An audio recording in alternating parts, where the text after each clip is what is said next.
Boa noite a todos. Sejam muito bem-vindos. Eu agradeço imensamente a presença de vocês nessa noite, bem como a diretoria da casa pelo convite e pela recepção, que aqui é sempre muito gentil e amorosa. É a minha terceira vez aqui no Centro Espírita André Luiz, e mesmo com todas as curvas, eu amo vir para cá. Esse centro espírita a gente até no caminho, nós viemos falando disso, é um centro espírita muito especial. Vocês têm uma energia muito diferenciada, uma energia muito positiva, e na verdade quando a senhora me agradeceu no início por estar aqui, sou eu quem deve agradecer, porque toda oportunidade de fala é um grande momento de aprendizado para o expositor. Então, muito obrigada. Eu agradeço também aos meus queridos que vieram comigo de São Miguel até aqui, eles me trouxeram, porque inclusive na minha cabeça eu troquei Camporê com Cunhaporã. Eu não sou muito boa em geografia, então obrigada, porque se não fosse por eles eu tinha ido para a cidade errada e aí não ia ter dado muito certo. O tema felicidade surgiu porque eu sou e eu sempre fui uma pessoa muito alegre. No entanto, a felicidade para mim no passado, ela se restringia a situações em que eu estivesse com as pessoas que eu amo, aproveitando a minha vida. Fosse viajando, comendo, bebendo, saindo, me divertindo, comprando e assim por diante. E desde que eu conheci o Espiritismo e as leis divinas, a felicidade para mim passou a ter um conceito muito mais amplo. A doutrina espírita se transformou na minha vida se transformou em uma inesgotável fonte de felicidade, porque ela abriu os meus olhos para a importância do meu amadurecimento espiritual. As coisas do mundo, elas ainda me deixam muito feliz. Eu, infelizmente, ainda sou uma pessoa extremamente materialista e o caminho de evolução, eu sei que ele é muito longo para o meu espírito. Mas hoje eu consigo enxergar o caráter transitório da felicidade proveniente do prazer imediato e da felicidade que se relaciona com o impacto das minhas ações na vida das pessoas que me cercam e principalmente com as consequências daquilo que eu trago no meu coração. E todo espírita atuante em sua comunidade enfrenta ou já enfrentou o dilema moral que faz com que a gente se questione onde que os nossos esforços devem residir. Porque nós estamos inseridos em uma sociedade cada vez mais sedenta pela felicidade e, paradoxalmente, ainda bem distante dela. A felicidade não é deste mundo está no capítulo 5 do Evangelho segundo o Espiritismo, cujo título é Bem-aventurados os aflitos. E este é um dos maiores capítulos do Evangelho segundo o Espiritismo. Em termos de subtítulo, é o maior capítulo de todos. Eu vou trabalhar apenas alguns poucos subtítulos, porque cada página desse capítulo do Evangelho já daria uma exposição. E essa frase, a felicidade não é deste mundo, ela precisa ser bem interpretada para que não nos sintamos desmotivados diante da nossa trajetória e tudo ainda que nos espera, esta vida e tantas outras que nós ainda vamos experimentar em planetas de provas e expiações e, se Deus quiser, em breve, em um planeta de regeneração.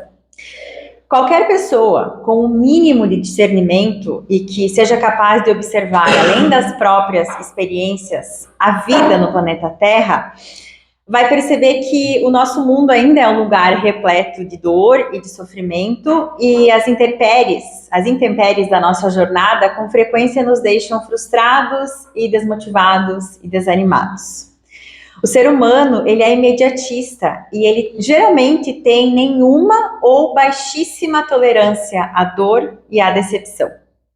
Nós queremos ser felizes e nós queremos tudo de uma vez, tudo em uma única existência. Nós queremos o melhor emprego, o melhor corpo, o melhor cônjuge, os filhos que dão menos trabalho. Nós queremos o melhor contexto de vida possível em todas as esferas. E com frequência, nesse processo de querer muito, nós nos esquecemos da importância de construir a nossa felicidade.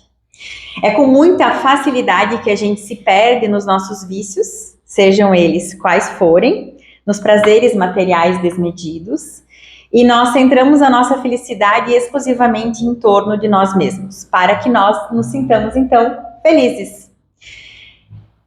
Todavia, a efemeridade dos prazeres materiais nos mostra que essa alegria que a gente sente quando nós subordinamos a nossa felicidade exclusivamente em torno de nós mesmos é uma grande ilusão, porque essa felicidade não dura, ela é perene.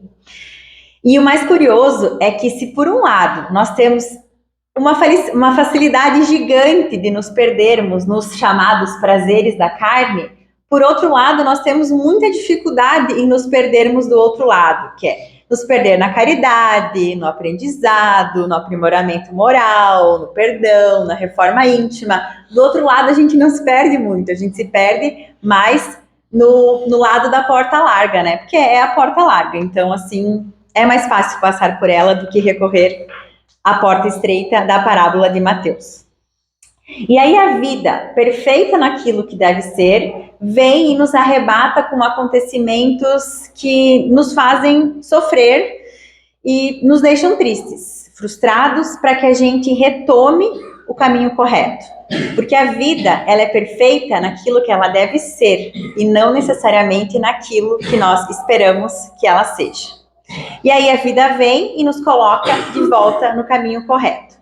E nós temos duas alternativas. Ou a gente olha somente para o objeto da nossa dor e do nosso sofrimento e perdemos Deus de vista, ou nós analisamos com honestidade o que nos acontece e compreendemos o que a dor tem para nos ensinar. A tristeza, ela nos resgata. Não é para menos que nós espíritas, dentro do espiritismo, nós usamos o termo resgate para designar situações difíceis que enfrentamos. Quantas vezes a gente fala assim, isso é um resgate que a pessoa precisa passar. Claro que nem tudo que acontece de ruim ou de difícil na vida do encarnado é resgate ou expiação. Muitas coisas que a gente enfrenta são provas que testam a nossa perseverança no bem e a nossa fé. E juntas, as provas e as expiações, elas são nossas grandes professoras. E elas não são inimigas da nossa felicidade. Muito pelo contrário.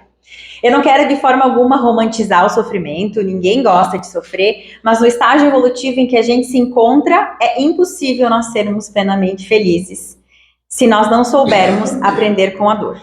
Até porque toda lição não aprendida é uma lição que vai se repetir.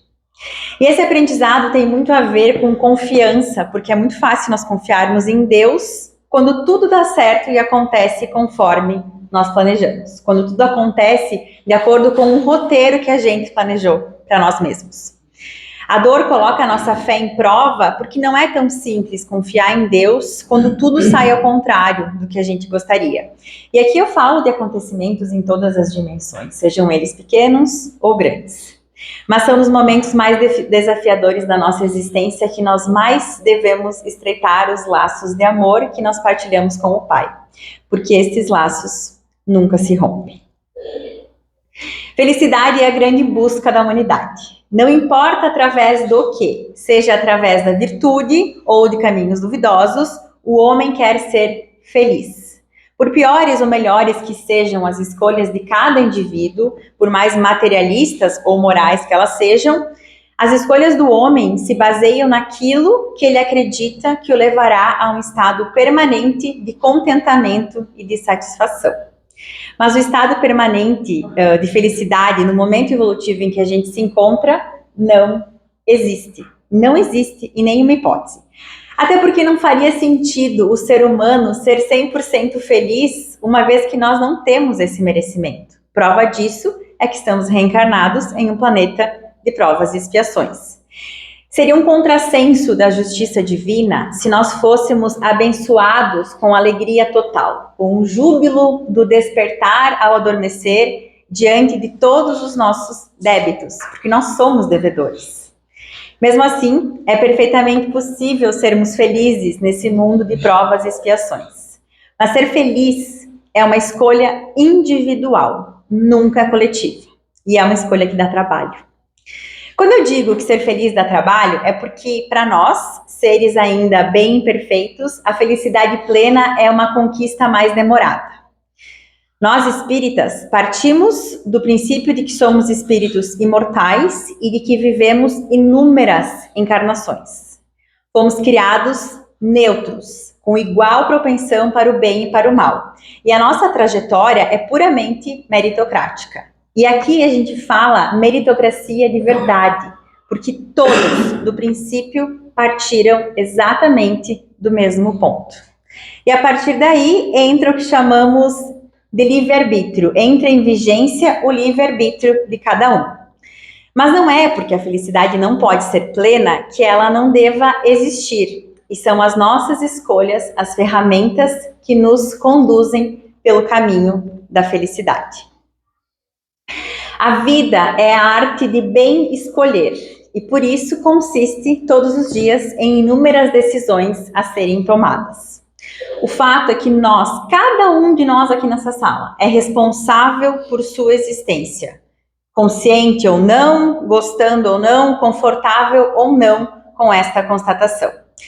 E nós vivemos sob o grandíssimo dilema moral versus material, que por um lado nos seduz com todos os confortos que os bens materiais nos trazem e todas as sensações boas, porém efêmeras, que as paixões nos proporcionam, em detrimento do compromisso que nós assumimos ao termos a chance de reencarnar, que é de evoluirmos como espíritos muito mais do que nos divertirmos nesse trajeto rumo à ascensão espiritual. E esse é um dilema moral fortíssimo, que certamente já atingiu em algum momento da nossa vida a todos nós. Quantas vezes a gente já pensou assim, eu sei que eu não devo, eu sei que é errado, eu sei que não é bom para mim, mas eu tenho tanta vontade, é tão bom, eu quero tanto.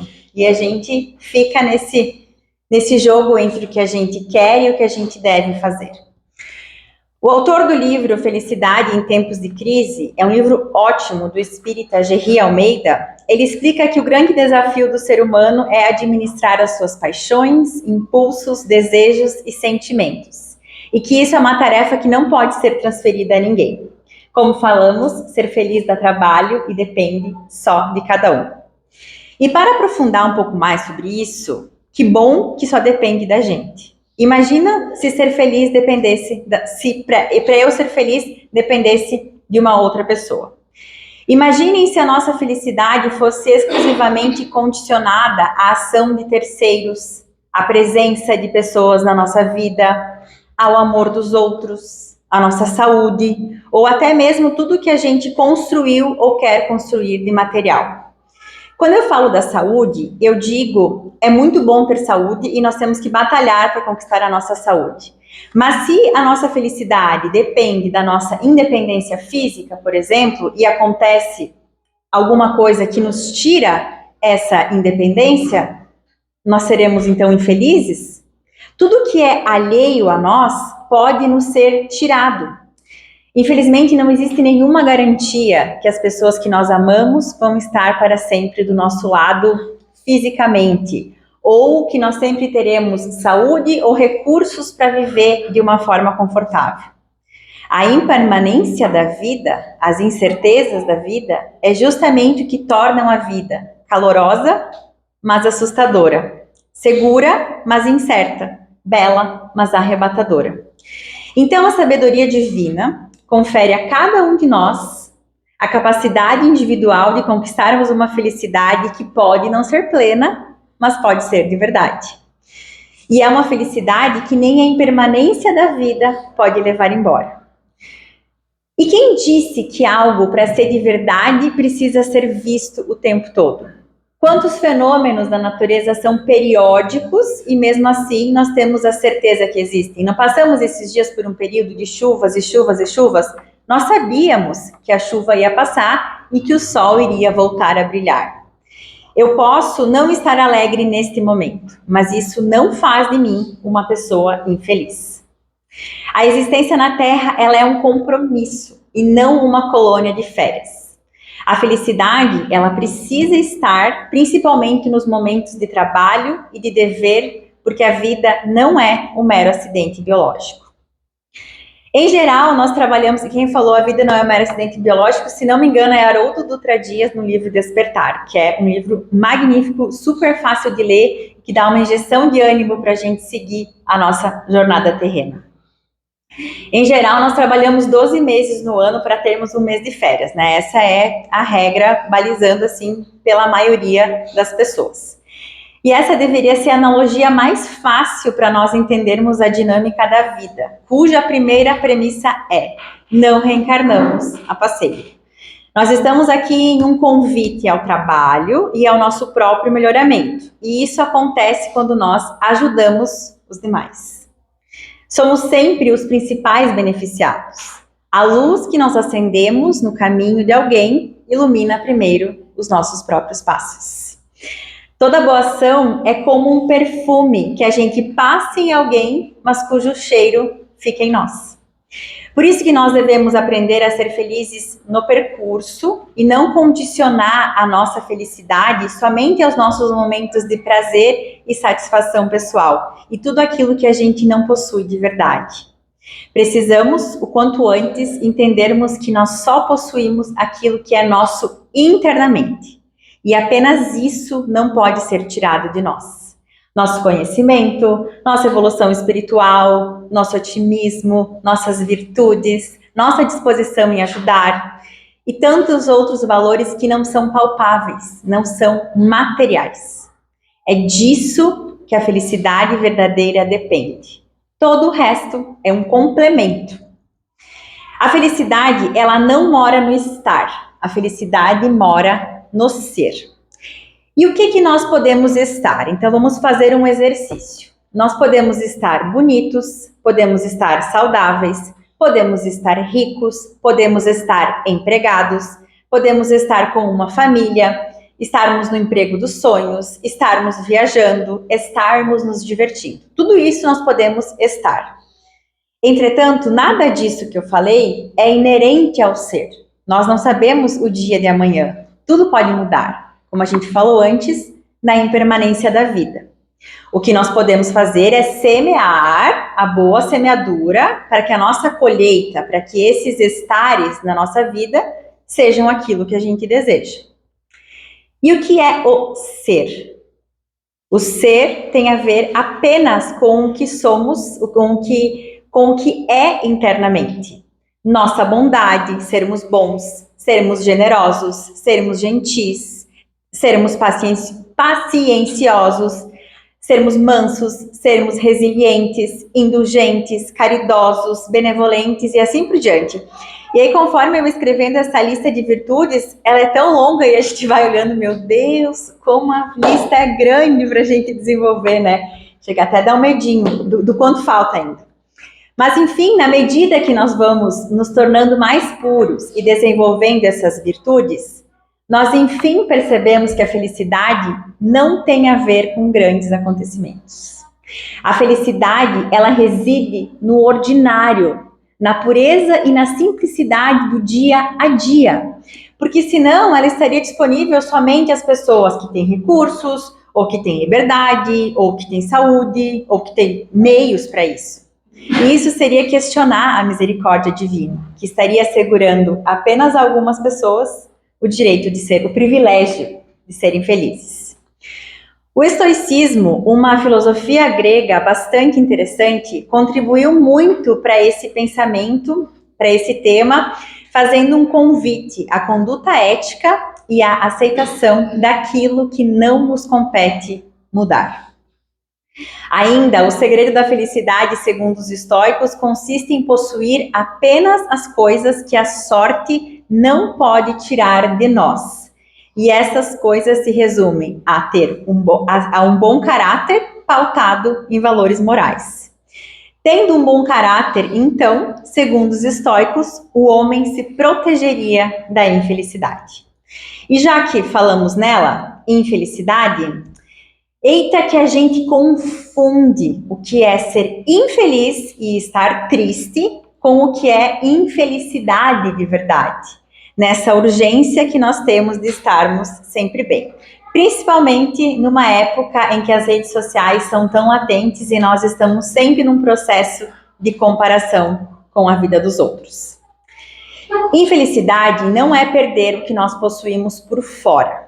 Seria sim muito difícil, seria sim muito triste, mas não seria a nossa infelicidade. Infelicidade seria abrirmos mão de tudo que nós conquistamos, graças a inúmeras reencarnações, tantas vezes reincidindo no orgulho, no egoísmo e na vaidade. Infelicidade é estacionarmos nessa encarnação porque nós não temos a disciplina necessária para evoluirmos como seres humanos. Felicidade e infelicidade são opostos. Sofrimento e felicidade não são. Não existe uma promessa de vida sem dor no planeta Terra. Mas enquanto a felicidade é uma construção pessoal, de esforço intransferível, enquanto o sofrimento nos atinge a todos, a gente querendo ou não, a felicidade ela é uma construção pessoal de esforço intransferível. Parece que é mais fácil para algumas pessoas.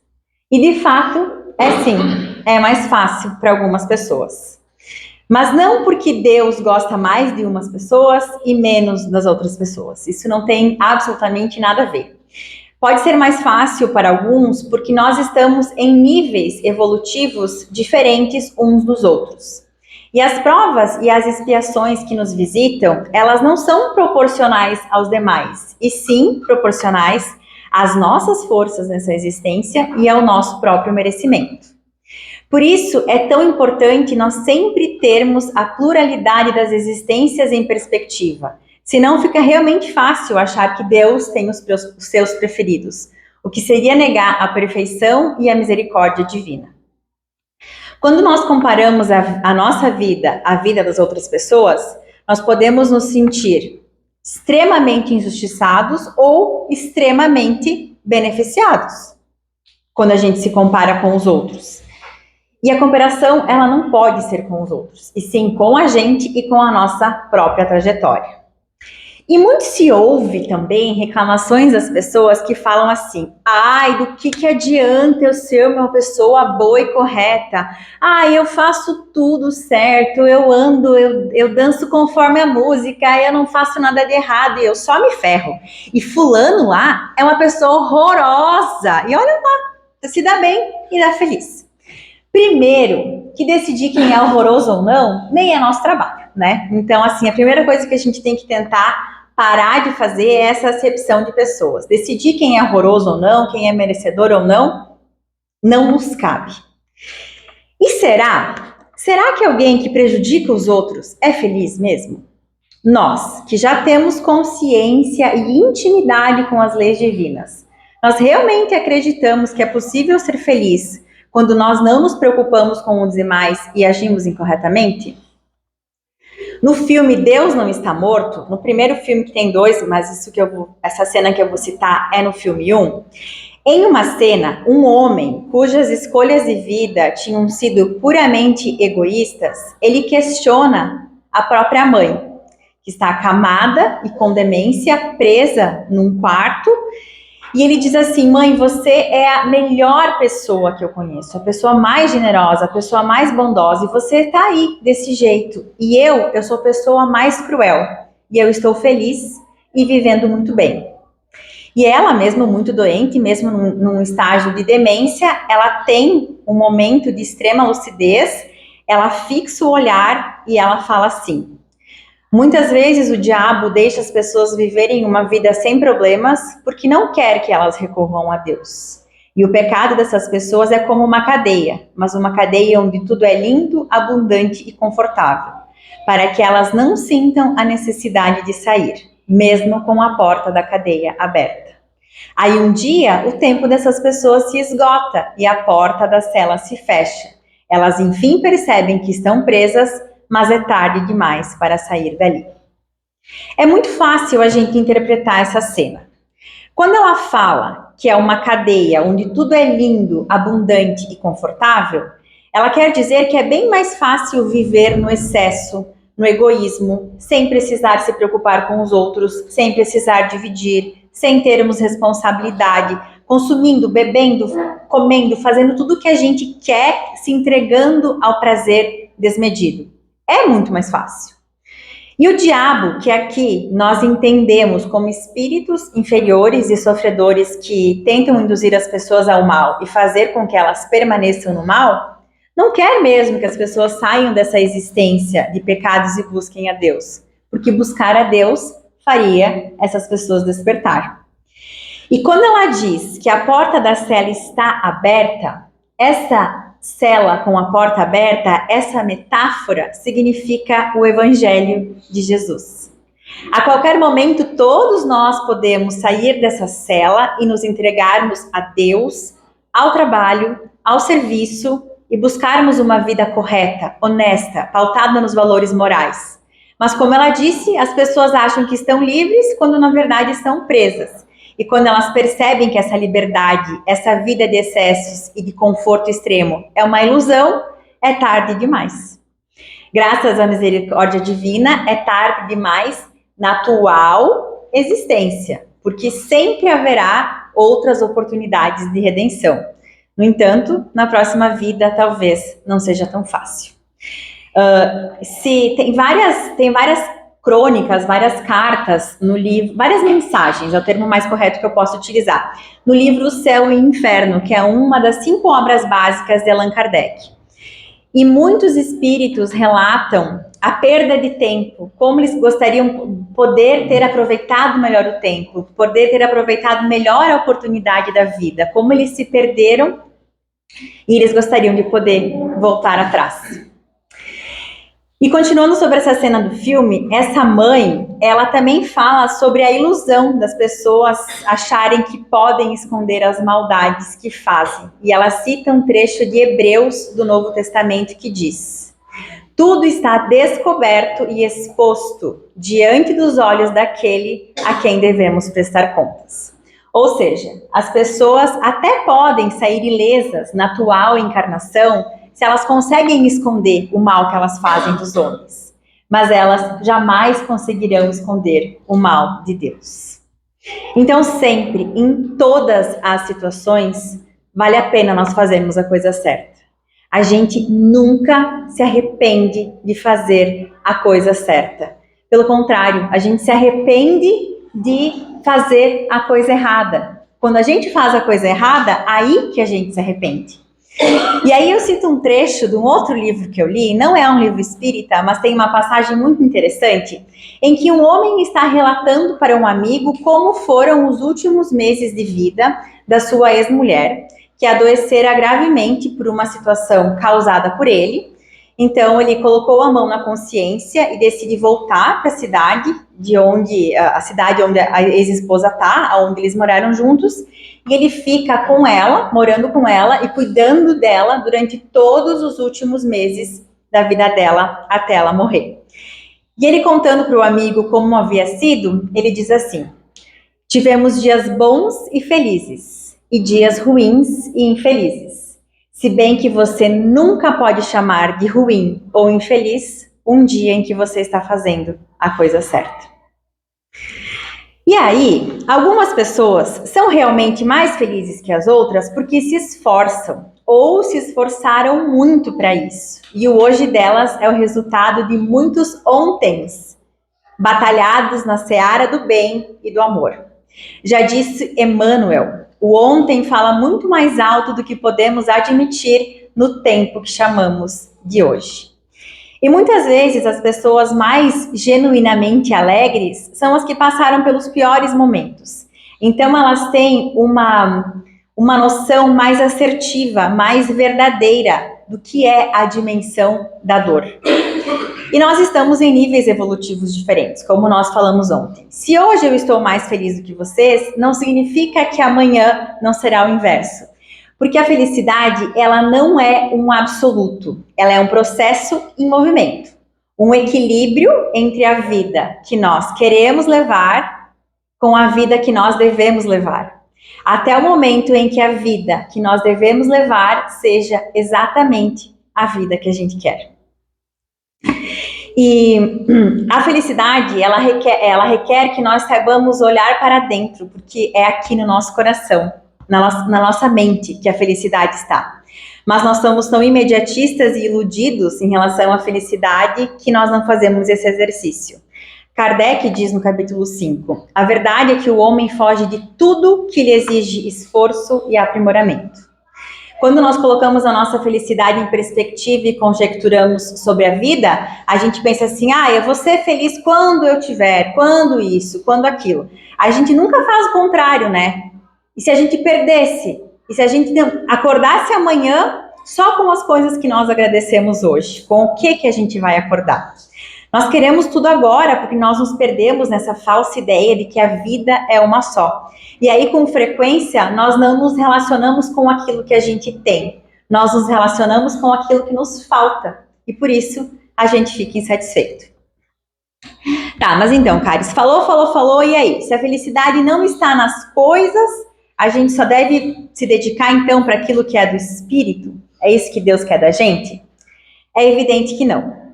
Aí entra um fortíssimo dilema moral versus material, onde deve estar a nossa dedicação. Não é errado sentir felicidade com as coisas materiais também. Usufruir das nossas conquistas é um direito adquirido. No Momento Espírita da semana passada, acho que foi da sexta-feira ou da quinta-feira, ele falou sobre ser e sobre ter. É linda a mensagem, tá no Instagram, Momento Espírita, nas mensagens da semana passada. Eles falam assim, o desenvolvimento material da sociedade é importante porque isso desenvolve a humanidade. E com isso, ela pode se dedicar ao seu aprimoramento espiritual e moral. Gente, a vida é muito melhor com recursos. É verdade. E a hierarquia das necessidades humanas, que é um tema importantíssimo dentro da psicologia, reconhece que muitas dessas necessidades são materiais. O próprio Allan Kardec reconhece a importância das conquistas intelectuais, mas avisa: a felicidade se conquista somente com o progresso moral. As conquistas do corpo e do espírito devem andar juntas. Gerry Almeida, do livro Felicidade em Tempos de Crise, fala da justa medida e nos explica que o homem feliz vive bem e age bem, já que a felicidade é uma espécie de boa vida e boa ação. Aristóteles, um dos filósofos mais conhecidos de todos os tempos, inclusive ele era espírita, ele só não falava isso na época, mas ele com certeza era, ele dissertou, aí Aristóteles, se você estiver me ouvindo agora, você não briga comigo, né, mas você era espírita. Ele dissertou acerca desse tema e ele falou assim, o sucesso ou o fracasso na vida não depende dos fatores de fortuna, porém o que constitui a felicidade são as atividades virtuosas. E ao estudar as virtudes, Aristóteles diz que elas se dividem em intelectuais e morais. Nas morais ele destaca equilíbrio, calma e amabilidade. E se a felicidade reside na virtude, e ele mesmo fala que a virtude é o equilíbrio, é com essa ideia de equilíbrio que nós precisamos viver. Salomão, o rei, filho de Davi, o homem mais rico da Babilônia, inclusive tem um livro, O Homem Mais Rico da Babilônia, personagem importantíssimo no Antigo Testamento e autor da frase a felicidade não é deste mundo, é considerado muito sábio e ensina a sociedade a adquirir riquezas. No entanto, apesar de tudo que ele conquistou, riquíssimo, ele mesmo afirma que a riqueza não é tudo. Salomão nos deixa uma mensagem muito profunda e muito bonita no livro de Eclesiastes, que é um dos livros bíblicos mais curtos do Antigo Testamento. A mensagem de Eclesiastes, ela é linda, e ele finaliza essa mensagem, finaliza esse livro, dizendo que o homem deve seguir os mandamentos de Deus, que na época eram as leis que Moisés recebeu no Monte Sinai. Então Salomão, ao falar dos mandamentos, nos remete a Jesus, mesmo tendo vindo antes, vindo antes de Jesus, porque Jesus simplificou todas as leis mosaicas, trazendo o mais importante mandamento de todos.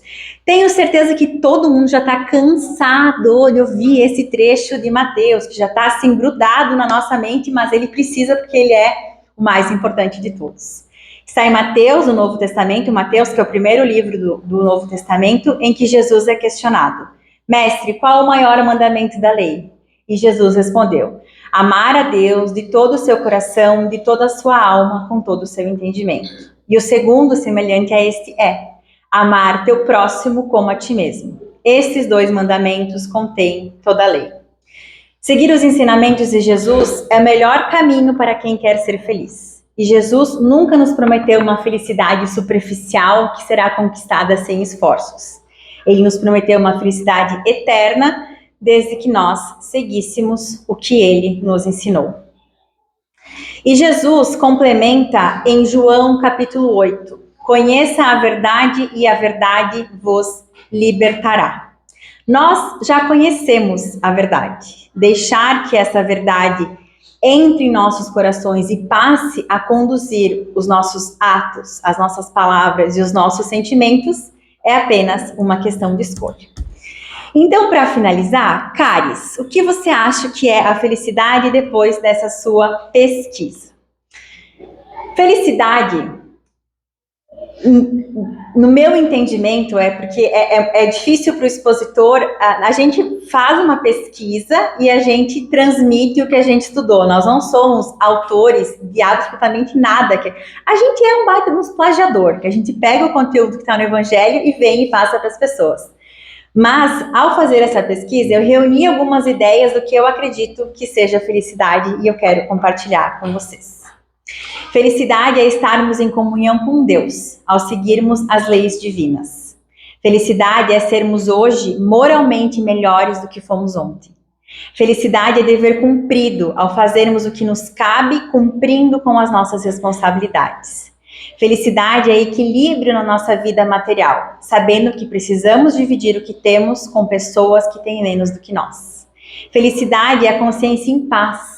É saber que é possível trilhar nosso caminho sem prejudicar os outros.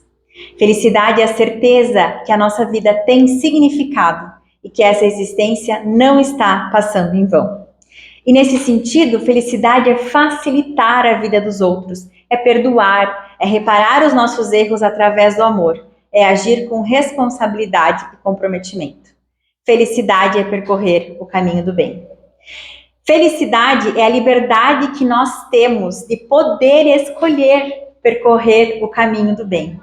Liberdade e escolha caminham juntas. É por isso que ser feliz é uma escolha. E para finalizar mesmo, eu trouxe uma carta psicografada em 2015 pelo Centro Espírita Aprendizes de Kardec, de Cunha Porã, para onde eu estaria hoje se não fosse os meus queridos companheiros que me trouxeram para o lugar certo, para provar que nada está muito longe de nós. Às vezes a gente acha que as mensagens e os ensinamentos, esses conceitos, eles estão distantes, e essa mensagem foi psicografada aqui perto, é da nossa URI.